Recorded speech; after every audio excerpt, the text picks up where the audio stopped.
G'day viewers, Ivan here from Peak Offroad Equipment, Wetherill Park, Sydney, Australia, and welcome again to the showroom. But really we should be in the workshop. The workshop is full of cars, so here we are in the showroom doing this one. Today is more of an info on buying an affordable canopy and making it match to your car. Now behind me you got here is a 2016 Ford Ranger, dual cab, old ASD or manual, I don't know, all that business. But what we're really interested in is the hoop bar and the rear hoop bar. We get a lot of people go, oh, can I attach it from front to the other, put the tent on here and put the tent on there? And the answer is no. So what happens is this is connected to the car, and I'll just quickly here, if you could probably see me in shot, this one moves all by itself. And we will insert some photos right now. David, thank you to David for coming over and shooting this again tonight.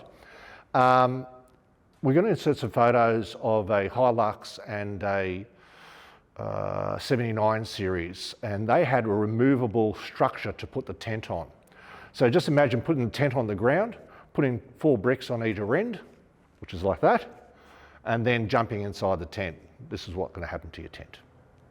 Ain't going to work. It's a very expensive tent, and it's best that you actually fit it correctly. Now, we'll go straight into it and let's have a look. All right, young David. So here is the problem that we have with this car. The hoop bar is here. The top of the canopy is here. So there is a huge gap to fill. And like I was saying before, we can't fit the tent just on both ends. That is just not practical. That's not going to work at all. So what we have to do is we put a small packer here on top, because it's a removable canopy. So we put a small packer here, and we put the tent, the base of the tent on that packer. And then we measure from the base of the mounting point of the tent, which is here, to the top here. And that is what's going to give us our height. Now, how we create that is completely up to you. Now, if it's flat on the bottom, well then, not flat, if it's flat on the top, and you've got nothing to start off with, we have to make this up, this gap. So in this case, this gap was 28 plus 42 mil, 70 millimeters, which give us 1 millimeter. And I'll show you the photo now of the gap between here and here, between the bottom of the tent and the top of the hoop bar. So we had to make that up. So if you come over quickly, I'll show you, there is a million ways of doing this. So in this case, we put some north-south 28 mil uni-strut, just like this. If you can see that through the black, yeah, I can see it, right? This is what we got. So we ran these across the top. Oh, you can't see that, we ran that across the top. Now we can glue and screw these in, so this will not leak and it will be a part of the canopy. Now, this can be working both this way, if they only need to be 28 mil high, or if they have to be 42 mil high, if you can see that. So you can just have 3 going 1, 2, 3, if your hoop bar is not that high. What you're trying to do is get over the hoop bar. Sometimes the canopy is already high enough and you just have to put the bars going from left to right. So again, we put these ways. And now to make our 70 mil that we needed, we screwed this on top. Pretty straightforward. Now if it was lower,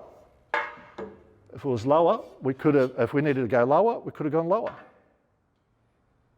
Just like that. This is 23 mil instead of 42.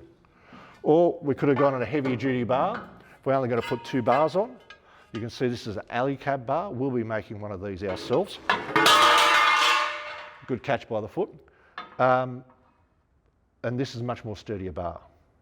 And this will give you good life, good strength, if you could say it that way.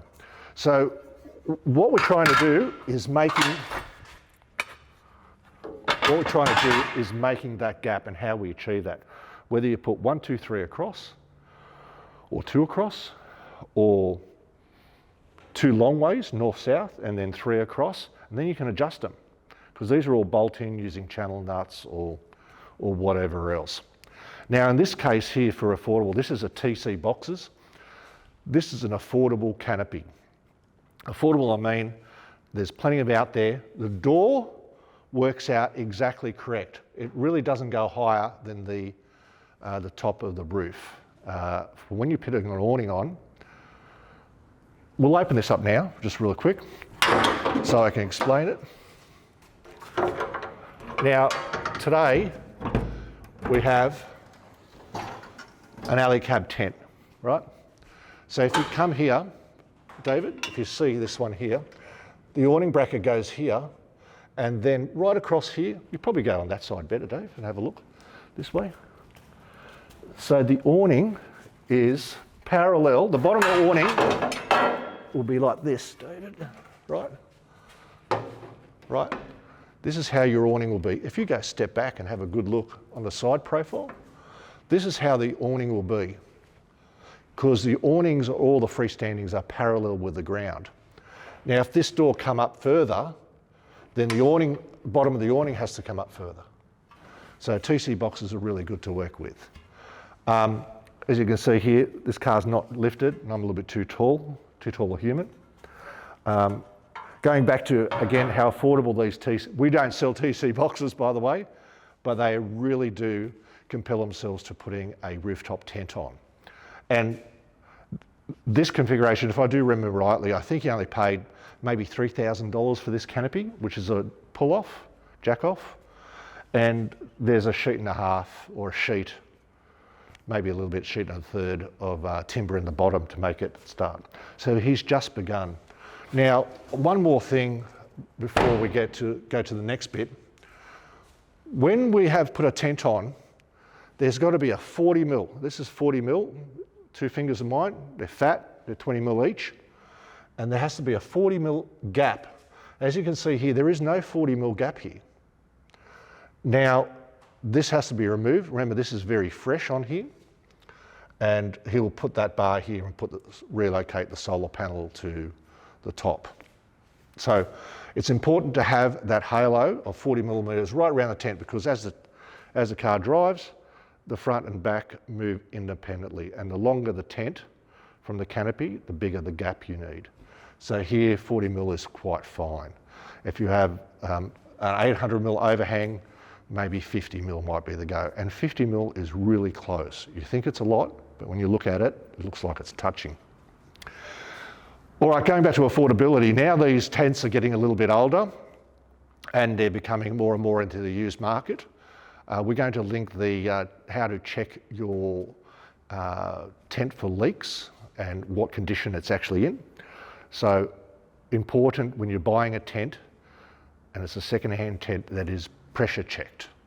It will show you every little leak there is. If you buy one second-hand, please follow the video instructions. It will give you a good idea of what you need.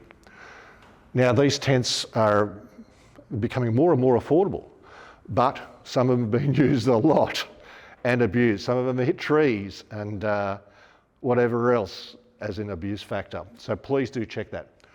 Again, just to reiterate the last of it before we finish up, or we might even do a walk around. No, we'll finish up. Hoop bar to hoop bar mounting is no good. Anyway, well, let's go around the other side for a second. One more thing I've got to talk to you about here. If you see here, David, this line, right, I don't have a ladder here, but the ladder is a little bit too close. But he bought this canopy to fit inside the stile sides, inside this tray with the sides on it, so that he can just take it off when he needs it, and then he can use it as a ute. So he doesn't have to keep putting these sides off and on when he's going camping. He just opens the door, opens a bit, plugs it in, takes it off, because all this is removable. Imagine mounting a tent to that. Oh, what a ridiculous idea. All right, now offset. He hasn't put an awning on yet. To offset this, we would offset this even more, up to another 70 mil. So you can imagine the ladder now will be at that really good 15 degrees. Offset, what I mean by offset is right here. This is the center of the tent, the center of the canopy, say, and this will be the center of the tent. So just imagine moving that across. So just imagine moving this tent across, and then you add an awning bracket and an awning on the other side. It will look much more even. Anyway, let's go finish up. We'll go from there.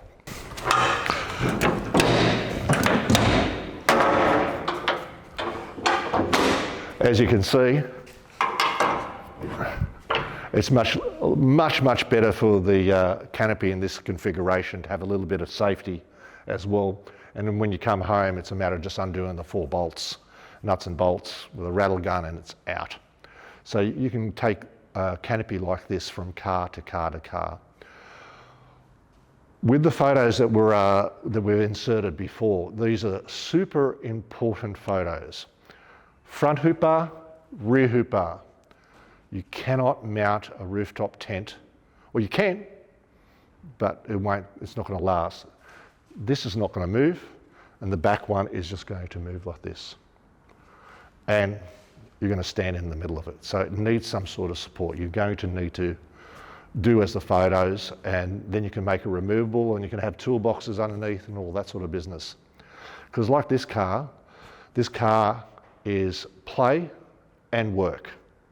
So what happens with that condition, that sort of scenario is you either do work really well and you do camping really badly, or you do camping really well and you do work badly. You can't really do both well. It just doesn't work that way.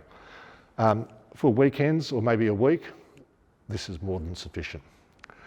I think we're done. The car is absolutely beautiful. Pride and joy. And thank you to Nick for bringing the car down for us to show. This is a very special one because this has always got a lot of questions in how do I mount these tents on this. So enjoy the video and enjoy the photos, and don't forget to check your tent. Hoorah guys, we'll see you out in the tracks. Wow, I don't know if I've done that well, but anyway, we'll give it a go.